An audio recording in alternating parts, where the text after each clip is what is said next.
What's up, football fans? Welcome back to the JUCO Football Rundown on the Dago Sports Show. I got Palomar Comets quarterback Jacob Harris, one Oceanside's very own, on with me tonight. Hey, Jacob, thank you for your time. Appreciate you coming aboard. Definitely. Thank you for having me. I'm grateful to be here. Absolutely. I know you guys are coming off a very tough loss against a tough Riverside team. You guys had a valiant fight at the end. It just felt like you guys just ran out of time as you had that momentum coming back. You had a big game for your team. 15 for 28, 380 yards, 5 touchdowns. Also had 9 rushes for 52 yards. In the heat of that battle against a tough team, leading into that game, the season, is not, as successful as you would like, but not to say you guys aren't in every game. But what was your preparation like to get ready for a tough opponent like that, from your perspective? Yeah, I mean, there's something that our offensive coordinator, Coach Dan Early, always says, and that's, don't just try to get through practice. Don't just try to, kind of go through the motions. Always, get something out of practice. Prepare to win. Don't just prepare for a game or just get ready or whatever. Prepare to win.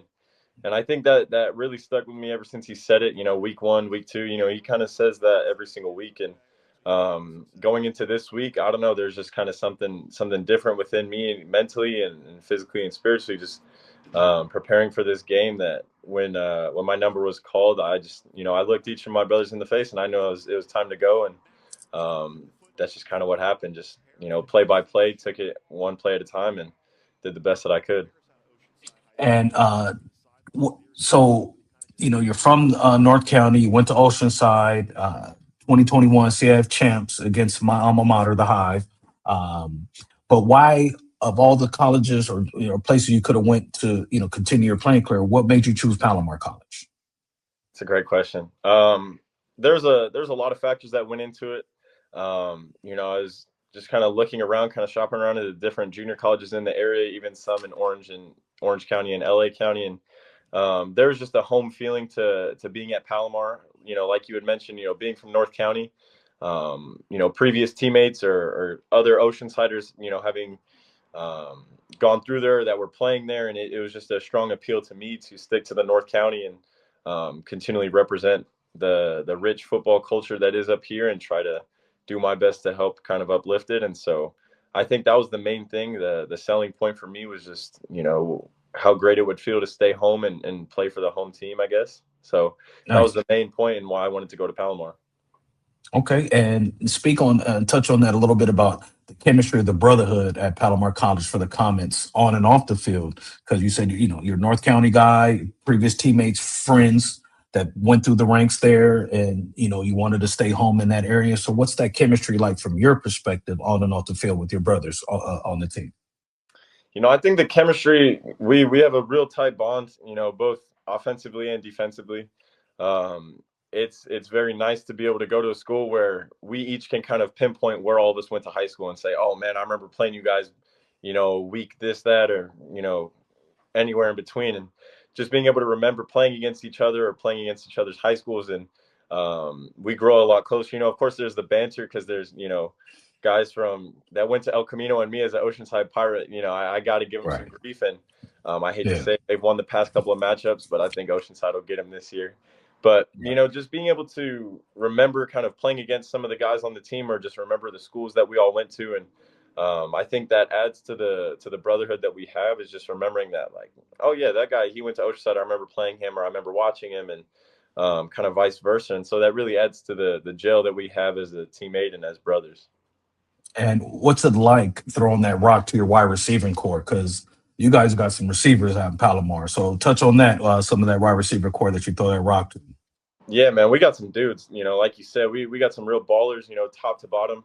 I mean, I could name the whole receiving room. I love each Go and every ahead. This is one of what those it's here for. Go ballers. ahead. Yeah. You Yeah. know, uh, Kind of just the main guys that kind of come to mind. That really balled out on Saturday. Furious Hoskins. He had, I think it was 8 or 9 catches, almost about 300 yards, 3 touchdowns. Micah Johnson, Jathan. Number 11, Vince Landry, Evan Hiremath. Broderick Washington, just all the guys, man. Like they're ballers. They show up each day ready to work, and they definitely motivate me. Just seeing, we all come from, especially being in the junior college route. I think we all have our own stories. We all have, different struggles that we go through. And the nice thing about having such good receivers to throw to is that they motivate me. It really pushes me to elevate my game. And I know for our other quarterback, KJ Chatham, I know he and I both just get excited. Our eyes light up with the receiving room that we have because each of them have the speed to be able to take it over to the top.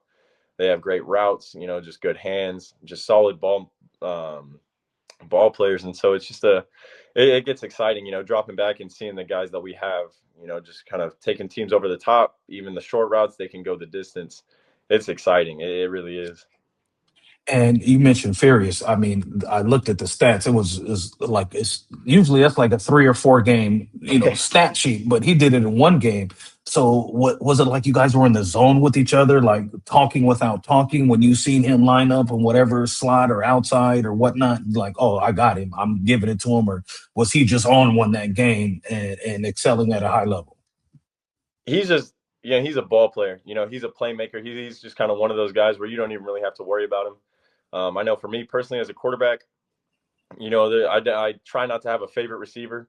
And I think Saturday, some people would try to argue that I do have a favorite receiver in Furious, but he's just kind of one of those guys where he knows how to find the spots in the defense. He has great football IQ, great body control, and good solid hands. So he's just kind of always in the right spot.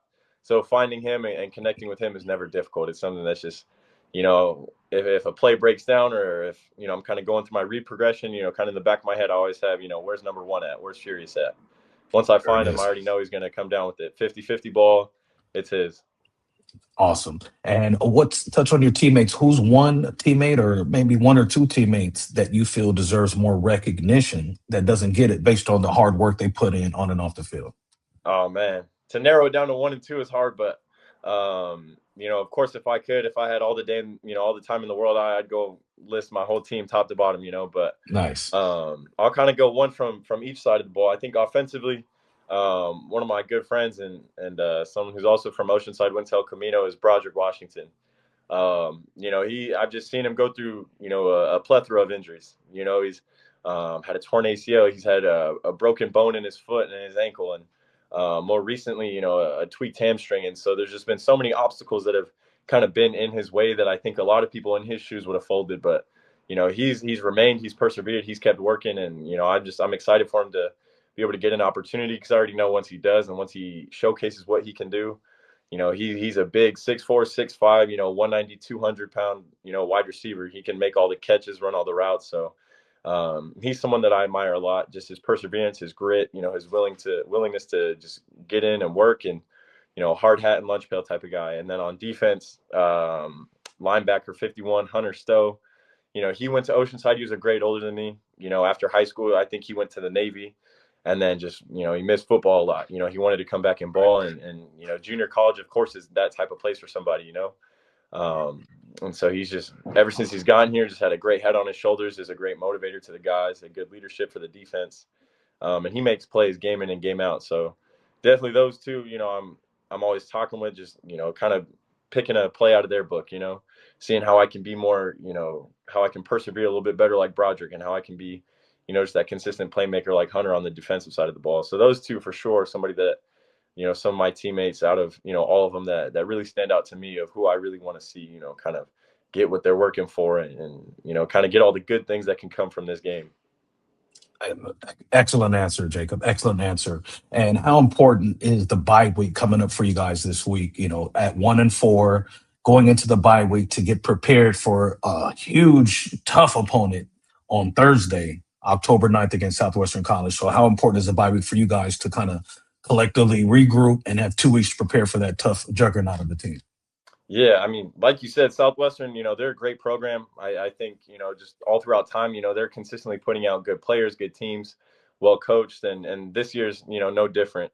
They're 5-0. They've beat some solid programs, and so I think just going into this week, we're kind of reiterating through our actions what Coach Dan Early always says is that, we respect everybody, we respect all of our opponents, but we don't fear anybody. And so because of that, we've had a lot of close games this year. We've had a lot of games where we kind of shoot our own selves in the foot, and I hope that's not to take away from any of the programs that we've played, but, we've made mistakes on our end of the ball that we've just, can't have moving forward. And so I think it's very motivating and exciting to move into the second half of the season, and hopefully just kind of win out, go 5-0 on the second half of the season, and starting with a very good program in Southwestern. We're going to respect them for the good team that they are and the good wins that they have under their belt. But, we also, we're hungry to kind of get on the positive win side, in that column and just, keep pushing along. So we're really taking this bye week to let our, get our bodies right, get our minds right, get the right mindset and culture planted now, so that as, the second half of the season comes along and we just got to go week for week again, we don't go 1-4 again. We're aiming to go 5-0 and try to get a bowl berth, playoff berth, whatever it can be. But, we're real excited, especially with this bye week, to just get pushing through the second half of the season, and most importantly, get a strong start against a juggernaut Southwestern 5-0 team.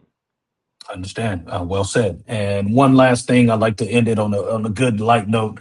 What's one thing about Jacob Harris that you want people to know that they may not assume about you, or maybe a guilty pleasure that you like, or just a hobby that you like? What's something about Jacob Harris, Oceanside's own, that you want the people to know that's watching this? Man, I think one thing I always love to kind of share is, my testimony and my faith, and believing in Jesus Christ.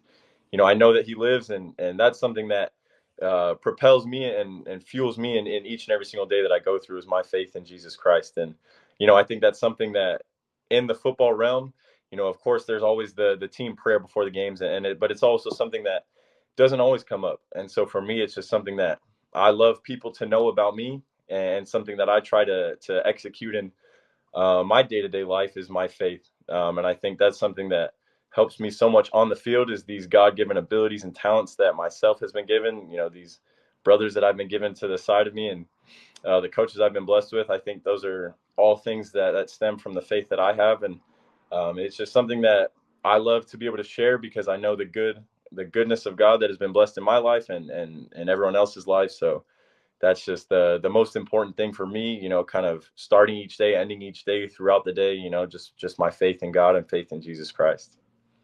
Amazing answer, and I like to always say I give God all the glory. So great job, great answer. Ladies and gentlemen, football fans, Palomar Comets quarterback Jacob Harris out of Oceanside. If you don't know, you better ask somebody about him. Thank you. You did a great job, young man. I really appreciate your time. Best of luck to you and your team the rest of the season. Thank you. And again, Jacob Harris out of Oceanside, Palomar College quarterback. Thank you for your time. Did a great job, Jacob. Thank you. All right. Have a good night.